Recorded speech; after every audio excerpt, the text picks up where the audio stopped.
खुलुमबाय नमस्कार बयनिसिमबो आंनि गोसो गोरबोनिफ्राय खुलुमनायखौ जासिहरनाय थाबाय। आं नोंथांमोननि सेराव मोनसे ब्लग लाना फैबाय।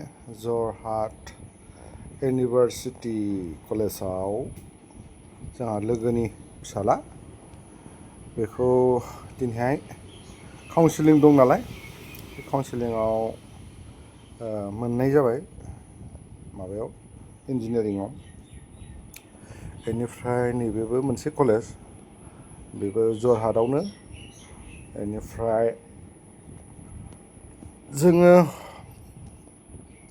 आंथ' उदालगुरिनि नालाय, उदालगुरिनिफ्राय 2टायावनो ओंखारबाय जोङो। गोजानबो ना जरहाटआ जोंनि उदालगुरिनिफ्राय। फुंनि 2टायावनो ओंखारबाय। फुंनि 2टायाव ओंखारनानै एकदम नैबे बमब्रागुरि दलं नैबे फुंजा सौफैबाय आरो जों माबायाव बमब्रागुरि दलंआव। नैबे बमब्रागुरि दलं बिसिम सफैनायसै। बेनिफ्राय दा जों थांगासिनो दङ जरहाटआव आरो। ओमफ्राय माथो खालामनो, बिदिनो नोंथांमोननो आङो बे ससे भिडिअखौ लाबोलायबाय।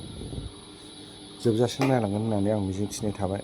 आरो सोरबाफोर आंनि भिडिअखौ नायनानै इन्टारेस्टेड दङब्ला, गोदान मानसिफोर, बिदिनो बायदिसिना मिक्स भिडिअ आं लाबोबाय थानाय जायो। बे गोदान मानसिफ्राबो लोगो खालामना लागोन होननानै आं मिजिंथिनाय थाबाय। आरो लोगोसे बेल आइकनखौबो थुनानै होबानो जाबाय आरोखि। बिदिनो गोदान भिडिअआ नोंथांनि आखायाव सौहैबाय थागोन आरो गोदान भिडिअ नोंथांनो खोन्थानो हाबाय। नैबे जाहैबाय रिलिफ दै माबा बाना जादोंना बिदिनो आफार आसामाव, नैबेयाव थांगासिनो दं आरो नैबे दै रिलिफआव बायदिसिना साहायज्य बायदिसिना बेसादफोर लांगासिनो दं आरोखि। जों लामायाव जोबोद लोगो मोनदांदों। बे काजिरङा नेसनेल हाइरड आरोखि बेयो। हाय गाइस, মই দিদম ব্লগ ইউটিউব চেনেলৰ পৰা স্বাগতম জনালোঁ চবকে। আমি ওদালগুৰিৰ পৰা ৰাতিপুৱা ৰাতি 2টা বজাত আমি ষ্টাৰ্ট কৰিছোঁ। আহি কিনে আমি কাজিৰঙা এতিয়া পালোঁ। এতিয়া কাজিৰঙা নেশ্যনেল পাৰ্ক এইটো জেগাত আমি আহি পালোঁ। তাৰপিছত আপোনালোকক এইটোকে দেখাব বিচাৰিছোঁ যে জৰহাট ইঞ্জিনিয়াৰিং কলেজত মানে আজি কাউন্সিলিং আছিলতো, মোৰ লগৰ ল'ৰা তেখেতক মানে এডমিশ্যন হৈ গ'ল। এইটোকে মই ভাল পালোঁ। এইটোকে মই আপোনালোকক অলপমান দেখাব বিচাৰিছোঁ। কাউন্সিলিঙত ফাৰ্ষ্ট এবাৰতে পাই গ'লোঁ মানে। এইটোকে আপোনালোকক অলপমান ক'ব পাইছোঁ আৰকি। যেনিবা তাত ভাল লাগিল, जोबोद गोजोननाय थाबाय। नैबेनो बे फुरानासोमोन बे साइन्स टेक्न'लजिमोन बियो, खिन्थु बे बुस्थुआ दा गैला। बेयाव बे जायगाया डाइरेक्ट माबासो जाखाबाय, इन्जिनियारिं कलेजसो जाखाबाय। बे नंला आरो, बे इन्जिनियारिं कलेजसो डाइरेक्ट जाखाबाय। बे बुस्थुआ सोलायजोबखाबाय माने।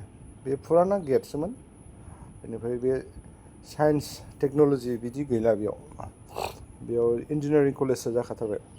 आगोल आसोल जेनेबा साइन्स टेक्न'लजि एरियाহে আছিল এইটো জাগাটো। আজিকালি এইটো বদলি কিনি এতিয়া হেৰি হৈ গ'ল আৰকি, ইঞ্জিনিয়াৰিং কলেজ হৈ গ'ল। এইটোকে মই আপোনালোকক অলপমান ক'ব পাৰি বিৰাট ভাল পাইছোঁ। এতিয়া আমি আহি পালোঁ জৰহাট ৰাতিপুৱাই। তাৰপিছত এতিয়া অলপ পিছতে কাউন্সিলিং হ'ব। ইয়াত আমাৰ লগৰ ল'ৰাটো, সেইটো হ'ল বইজ हस्टेल। এইটো জায়গাটো হ'ল बयज हस्टेल। नैबे बयजफोरनि हस्टेल बे जायगाया साफा सुफा बिदि बारा खालामनाय जायाखै, जायगाखौ बारा साब सिखोन नुवाखै आरोखि। गरम बन्दबो थांबाय आरो गथ'फ्राबो बिदिनो न' थांजोब्बाय गासिबो। बेयाव वार्डेनफ्रासो साफा सानै थायो। बेफोरबो जेनेबा साब सिखोन खालामाखै जानांगौ ओंखायनो बारा मोजां नुवाखै आरो এতিয়া ক'ব গ'লে মানে গৰম বন্ধও গ'ল ষ্টুডেণ্টবিলাক নাইকিয়া হৈ গ'ল এই কলেজত তাৰপিছত যিকেইটা আছে ৱাৰ্ডেন কাম কৰা ল'ৰাবিলাক এইবিলাকহে আছে মানে এনেকুৱা চাফ চিকুণ দেখা নাই হ'লেও মানে কৈছে আমাক এইটো এতিয়া ক্লাছ হোৱাৰ পিছতে এইবিলাক চব চাফা চুফা হৈ যাব তাৰপিছত চাফ চিকুণ হৈ যাব বুলি কৈছে আৰু কি তাৰপিছত আপোনালোকক কেনেকুৱা পাইছে অলপমান কৈ দিব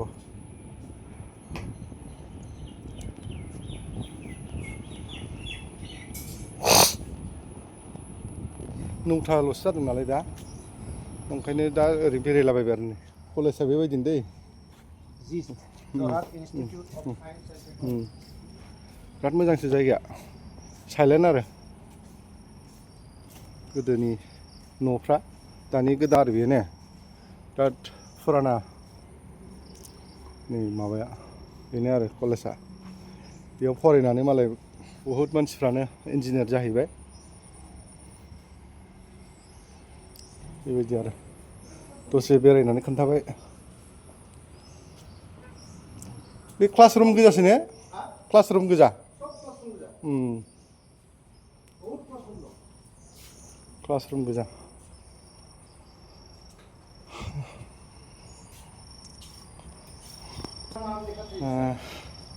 माबायदि मोनदों एसे खोन्थाहरदो नै नुबायना बिदि आरो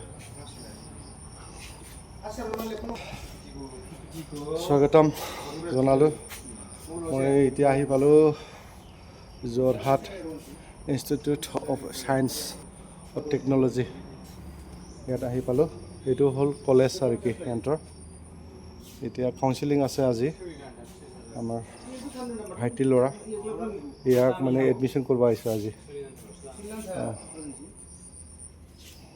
আজি আমি 9টা বজাতে আহি পালোঁ আৰু কি ওদালগুৰিৰ পৰা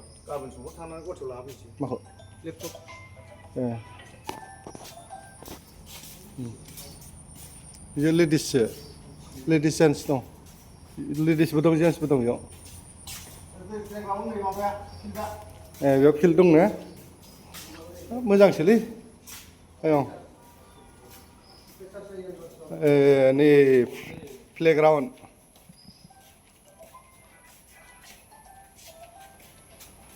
बेफोर फोसाबबा खथ' मोजां नुगौमोन दा फोसाबथ'वाखैना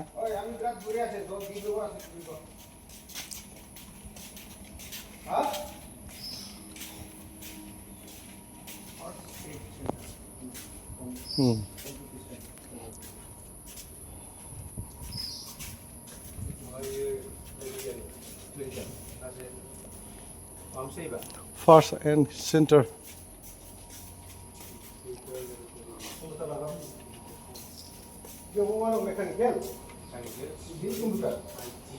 IT. Ile IT dong da ile.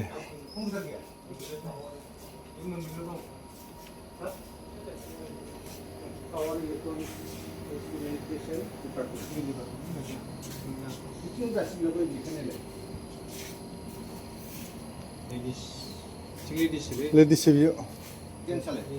Jensaiजों जेन्साइजोंसो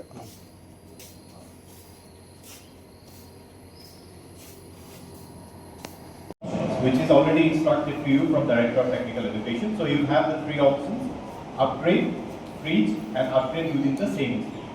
So you have to do that. Once you do that, then your process is complete, and then you can leave the campus.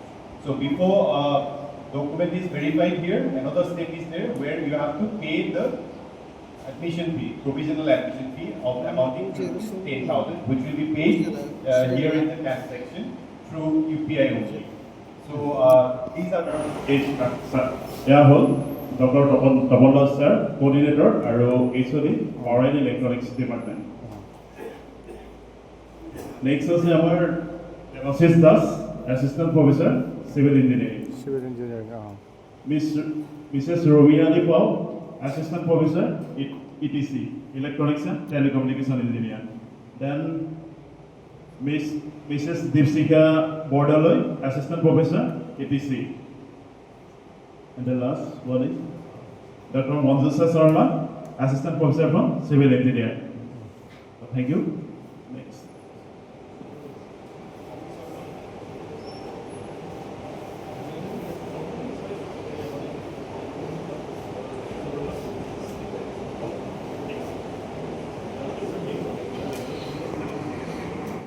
Electronics and Telecommunication Department or Asana Kurba?